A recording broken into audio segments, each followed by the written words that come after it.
everybody, and welcome back to my channel. My name is Ashley Lanese, and I blend motivation with spirituality so that you can get the best benefit out of it. Today's video is on how and why you should love the process, and how by doing that, how by loving the process of getting a goal, of getting a dream, of getting a vision, will actually make you more successful. Let's get into it. The first thing that I want to start with is a story about two people that share the same dream. Both of them want to eventually one day go on to be owners of a restaurant. They want to sell hamburgers, and both of them are working at the same job to learn the ins and outs of how to flip burgers, right? Let's give them a name so that the story makes sense. One of their names will be Bob and the other one will be Ryan. So let's say both of them want this dream. They don't know that, but they're working at this job and they both have imagined this dream. One day they're gonna have this grandiose, great burger restaurant. Let's say Bob, his idea for the burger company is he wants like an In-N-Out burger thing with like checkered floors and, people on roller skates. And then we have Ryan, and Ryan's dream is he wants it to be more like high-class burgers with really interesting flavors, like crazy stuff you wouldn't even imagine put on the hamburger. So they're both working at this job and they both have this goal. And what happens is, let's say that both of them fall into a rut. Maybe not at the same time, but we're going to talk about how they handle this rut. Both of them are unsure of how they're going to get their dreams. So let's say though, even though Bob falls into a rut, he still comes in every single day and he is dedicated to what he is doing. He's learning how to make burgers. He's even learning really interesting things, interesting flavors you wouldn't normally even put on a hamburger.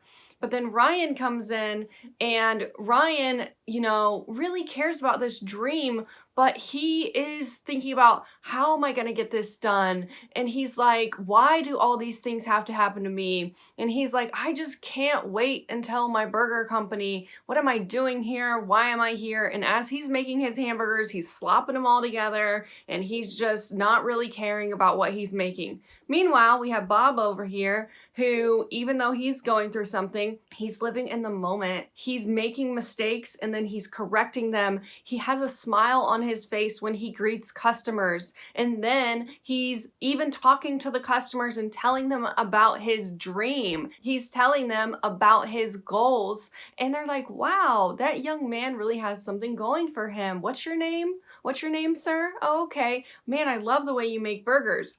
So what's the difference in this story? What's the difference in these stories? The difference is that Bob is living in the moment and he's loving the process even through the failure, where we have Ryan who just wants to get the end result. His burgers are sloppy. He's not telling people about his ideas. He is focused on the vision rather than the process, where we have Bob who is focused on the process. When you're focused on the process, even through your trials and tribulations, when you're like, you know what?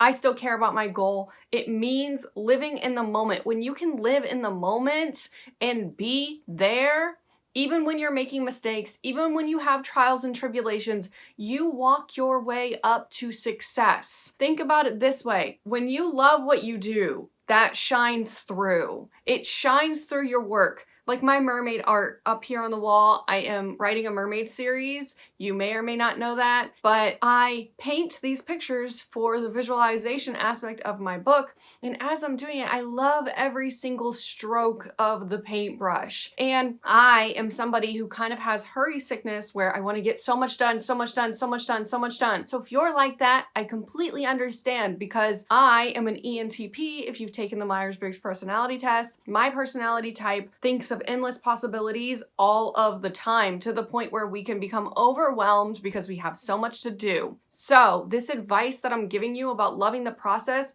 comes from my heart to yours, to live in the moment, to slow down and love the process, because what you do shines through your work. Your energy shines through your work. I'm a writer, so as I'm writing, my energy sinks into the words between the lines. So if I'm sitting down like, oh, I just want to get this scene done, that shines through and then it's not good.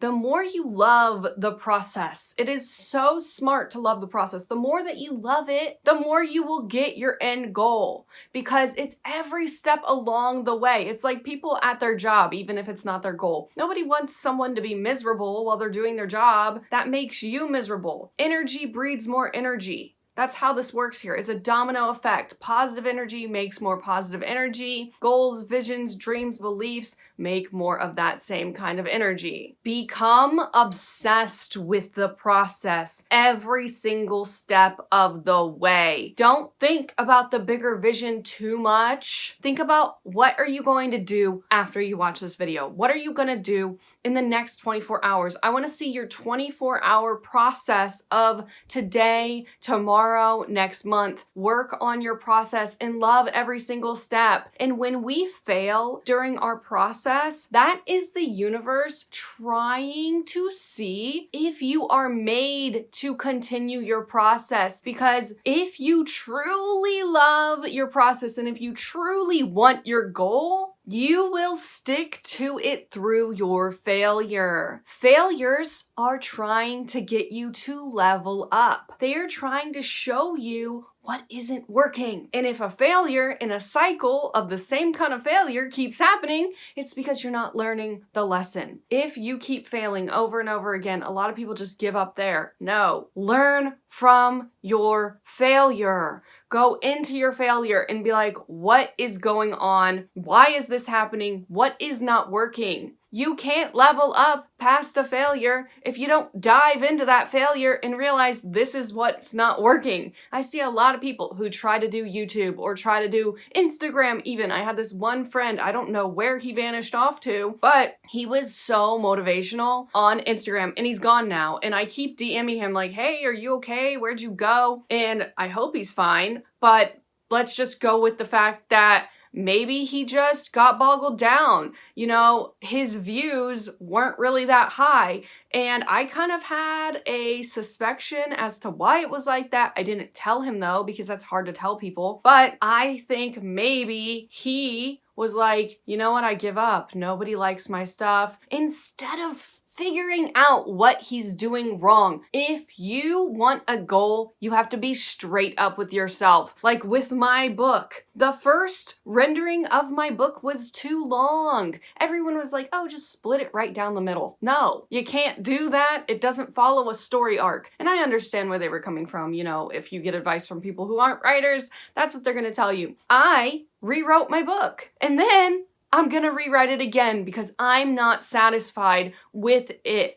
I'm not satisfied with the story, and you gotta be able to look yourself in the eyes and know that you're not ready for certain things. Know that you have to be so clear with yourself. If you read the book called Ego is the Enemy, they talk about this. They talk about how you have to be like, listen, is my stuff really that good? Am I being too, what's the word, arrogant about my work? Because sometimes we are. When you love the process, you gotta love every step. You gotta love realizing that. You gotta love the battle scars. You gotta love the trials and tribulations, and you gotta rewire that, okay? We are not built to love that. When you fail, and I've said something like this in another video, but it was like about something else. So when you fail and you feel that failure, you know how sometimes people say like put a rubber band around your wrist and like snap it against your wrist when you do something? Okay, don't actually have a rubber band around your wrist. Bleh. Okay, don't actually have a rubber band around your wrist, but imagine one around your wrist, and I'm gonna keep that in this video because I wanna show you that failure is okay. And whenever you fail, pretend there's a rubber band and mentally snap it, because I want you to not feel the pain of failure. I want you to, when you feel the pain of failure, snap it against your wrist and be like, I love failure. I love failure. I love failure. I love failure, because failure is trying to teach me. failure is the best teacher. So when you love the process, you don't get boggled down by failure. You don't let failure be the thing that stops you. Rather, it becomes the springboard, and everyone's like, what is going on with that person? Why do they keep going? Why do they keep persisting even when they fail? Well, first of all, it's sexy and it's a good thing to fail in front of other people. If you fail in front of other people, you look more confident anyway, because people are like, man, I wouldn't be able to do that. Wow, they must have a lot of self-worth, a lot of self-love, a lot of self-efficacy. And you can work on all that stuff. I make videos about it, but you don't even have to have that. You just have to love the process and be dedicated to your goal. And what is going to dedicate you to your goal is your why. If you get lost along the way with the process, why are you doing it? Sink down into your why. And I could make a whole video on your why, because your why needs to be something that wakes you up in the morning, even when you don't feel like it. Be more about the process rather than what it's going to give you. Honestly, pretend like it's not going to give you anything. Like, pretend like no one is ever going to see your work. Sometimes that's actually super helpful. As a writer, it's kind of scary to think like, oh my goodness, my family could read this, people who used to know me, people who hate me, people who love me. It's overwhelming. So just be in the moment and have that passion bleeding through like Bob did. Have that passion bleeding through you through all of the moments, because success isn't overnight. It's every night over and over again. And that is my original quote, which I might make a whole video on what I mean by that. So thank you so much for watching this video all the way until the end. If you got something out of this, give this a like so that more people that need to love the process can find it. Subscribe if you like content like this, and I will see you in the next video.